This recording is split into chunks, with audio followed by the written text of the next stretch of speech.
Couldn't be more proud of the squad because 14 home games in a row, very tough environment, very tough team.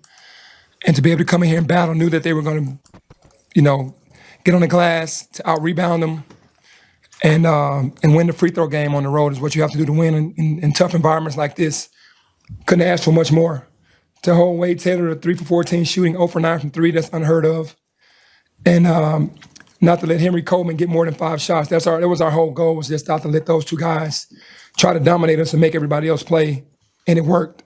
It worked in our behalf, and we're blessed to get out of here with a win. Coach, would this be your best 2 halves you had all season together? Yeah, for sure. I would say so because we looked in control, for a while. Once we got the lead, we looked in control. They didn't rattle us. They went on a run because great teams are going to go on a run. It's a really good team. Obviously, this is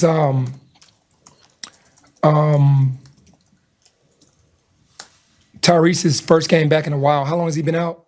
3 games. 3 games. He wasn't in tip top because games are different than just practice.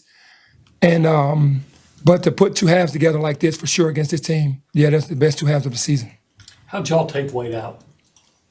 Early on, we double teamed him right away and made him get off the ball. He was such a willing passer, which was good for us because he advanced the ball and got it to Garcia and those guys. And we wanted those guys to be the playmakers and not him.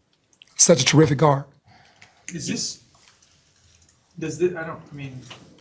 that the season was off track by any stretch of the imagination, but does this sort of help you kind of finally move past those 2, the Villanova and Ole Miss?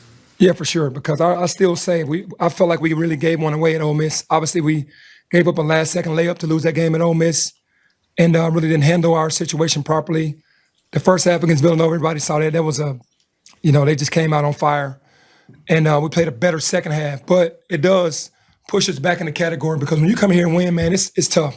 And everybody around the country knows that. So to lose the game against Villanova like that and then going right back to Ole Miss and losing, it dropped us a little bit, as far as not our confidence, but we knew that it hurt us in the rankings and what we were trying to work for.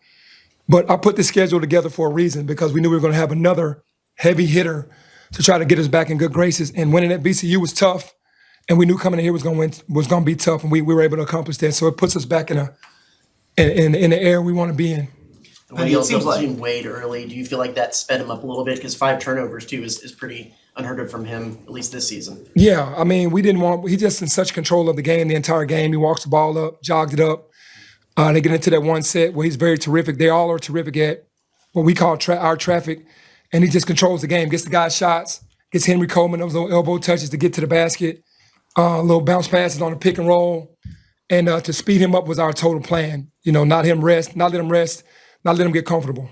It seems like the biggest things that were plaguing you guys, like the rebounding struggles and not playing together offensively, you guys were able to rectify that kind of quickly coming into today. What did that take in this environment to be able to fix those things? Well, it took me to just doing our combo work, which we do with the guards, everything that we needed to do to be better, because I've seen all of their games and how they play D and what they try to make you do, and we had to impose our will on them. So in the combo work, we just started doing the things that we needed to do against them in the game.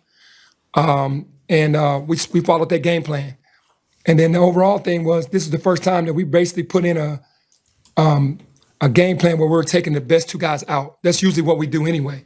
But this team, because it's been so much going on, I haven't done that until today, and it couldn't have been a better day to do it. What do you think about the performance of David Jones, especially what he did for you guys in the first half? David was phenomenal. He came to play. I'm not ever worried about him coming to play. He made big shot after big shot. Every run that they tried to make, he seemed like he made the bucket to keep us ahead or keep us in the game. And can't say enough about him. Caleb, a second game in a row coming off the bench, and it seemed to be working, so he can continue to come off the bench. And why is he so much better off the bench than on the bench? Well, the reason why he's much better off the bench is because he asked to come off the bench. Maybe that's what he wanted.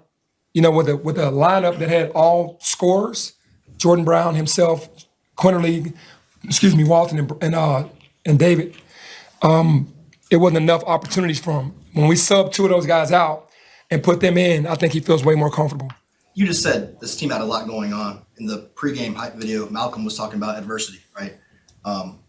what are the things that are going on? Is it just the lack of Jordan Brown? Is it the kind of rough performances the past 2-3 games? How would you describe what this team was facing?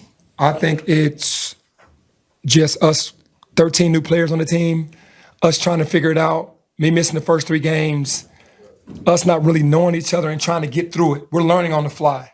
And that's what's happening with us. So that's a little bit of the adversity. Is there an update on Jordan Brown? Is he still? He's still sick as far as I know, to be very honest with you. There was other adversity, right? Like you guys, your plane was delayed leaving Memphis. Coach Stansbury had issues, not issues, but he was late Yep. here. He had to fly separately. Yep. And then I guess there was some baggage problems.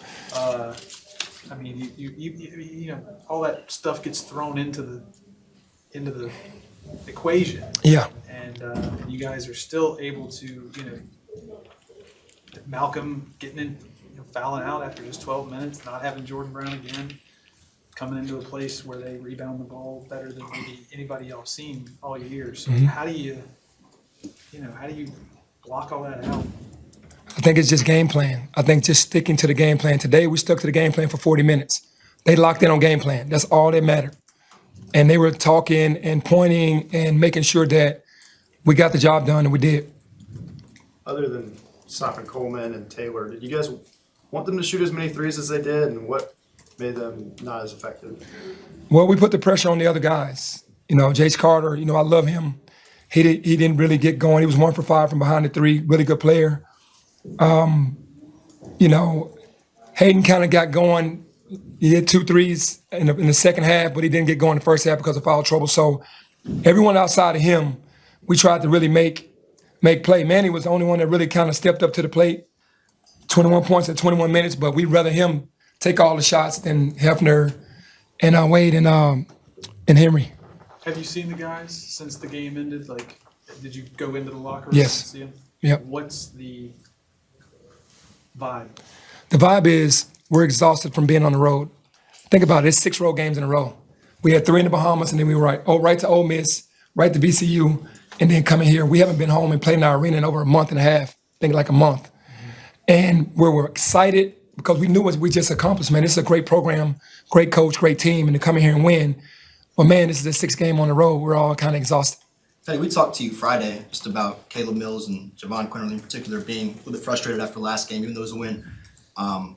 Did the guys ever have any doubt that this team could be what it was tonight or this afternoon? No, there's never any doubt because we feel like we have the talent. We feel like our talent matches up with anybody that we played thus far.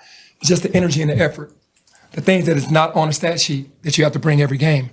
And we knew we had to match that today because of how these guys play. How'd you Last kind of two, prod Coach. that? How'd you kind of prod that energy and effort out of this group? It wasn't hard because we knew if we didn't come with energy and effort, we would get blown out.